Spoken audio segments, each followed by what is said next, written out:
जो मैदान में डटा रहता है वही इतिहास बनाता है। जीत उसी की होती है जो अंतिम सांस तक मैदान में खड़ा रहता है। दोस्तों, जीवन एक संघर्ष का नाम है। यहाँ हर दिन, हर पल कोई ना कोई परीक्षा होती है।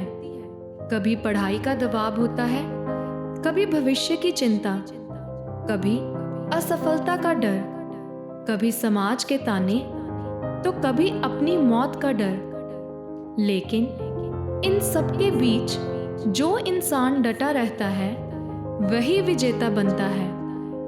आज की दिलचस्प कहानी भी इसी विषय पर है। तो शुरू करते हैं हम अपनी आज की कहानी। एक बार की बात है, एक राजा ने 4 लोगों को फांसी की सजा सुनाई।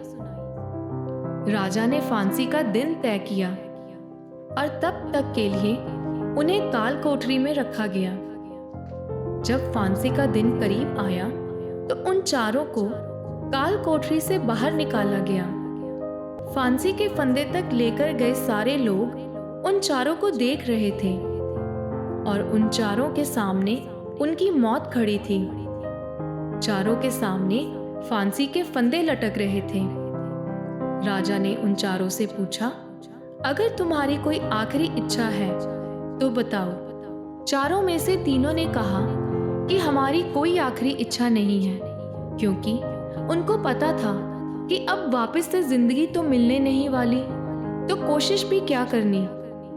जब चौथे मुजरिम से पूछा गया कि तुम्हारी कोई आखिरी इच्छा है, वो आदमी जानता था कि राजा के पास एक घोड़ा है और राजा अपने घोड़े से बहुत प्यार करता है।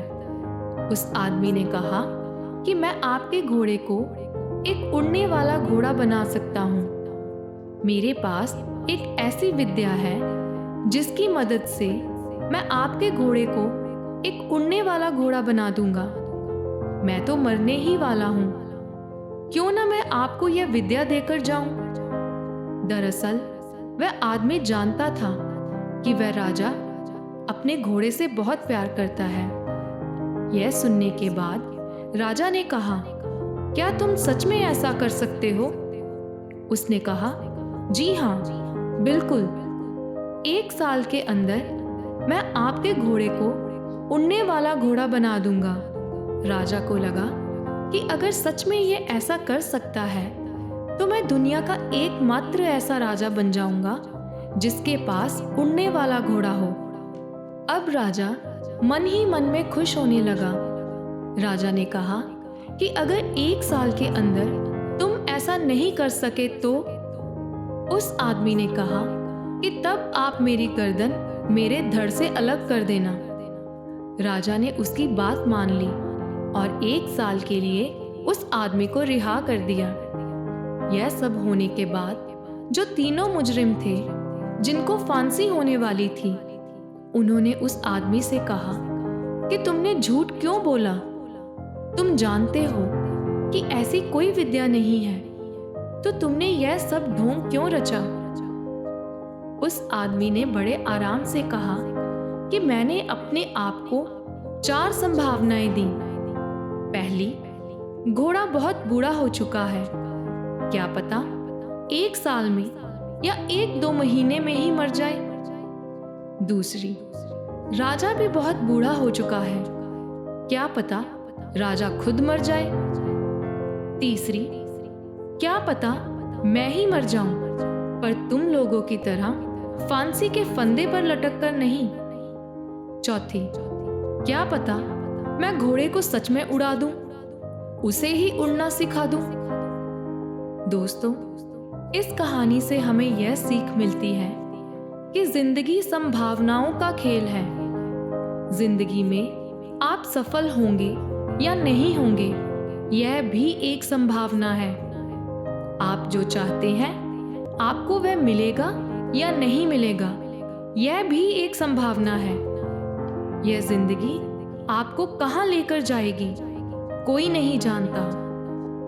बहुत से ऐसे लोग थे जिनके बहुत बड़े बड़े सपने थे, लेकिन आज उनके पास कुछ भी नहीं है। उसकी सिर्फ एक वजह है, उन लोगों ने बहुत जल्दी हार मान ली। मैदान छोड़कर मत भागो का मतलब जीवन के हर क्षेत्र में लागू होता है। अगर कठिनाई आए और हम उससे डरकर भाग जाएं, तो हम कभी भी जीत नहीं सकते। इतिहास गवाह है कि जो लोग चुनौतियों के सामने खड़े रहे, उन्होंने दुनिया को बदला है। महात्मा गांधी, भगत सिंह, अब्दुल कलाम या पीवी सिद्धू, इन महान व्यक्तियों ने कभी मैदान नहीं छोड़ा। असफलता उन्हें मिली, लेकिन उन्होंने हार नहीं मानी, क्योंकि उन्हें विश्वास था अपने प्रयासों पर, अपने हौसलों पर।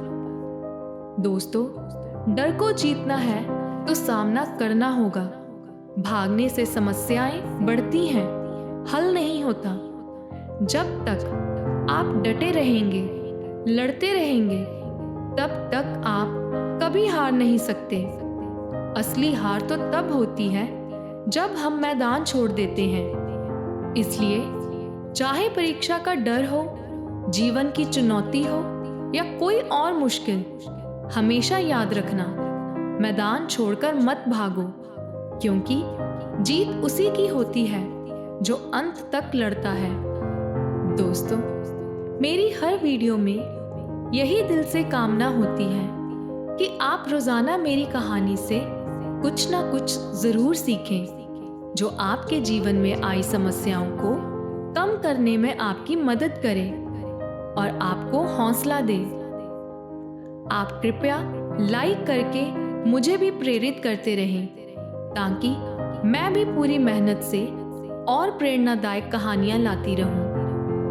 अगर आज की कहानी आपको पसंद आई हो तो चैनल को सब्सक्राइब, वीडियो को लाइक और शेयर जरूर करें, और ये भी बताना कि आप किस शहर से मेरी वीडियो देख रहे हैं। धन्यवाद।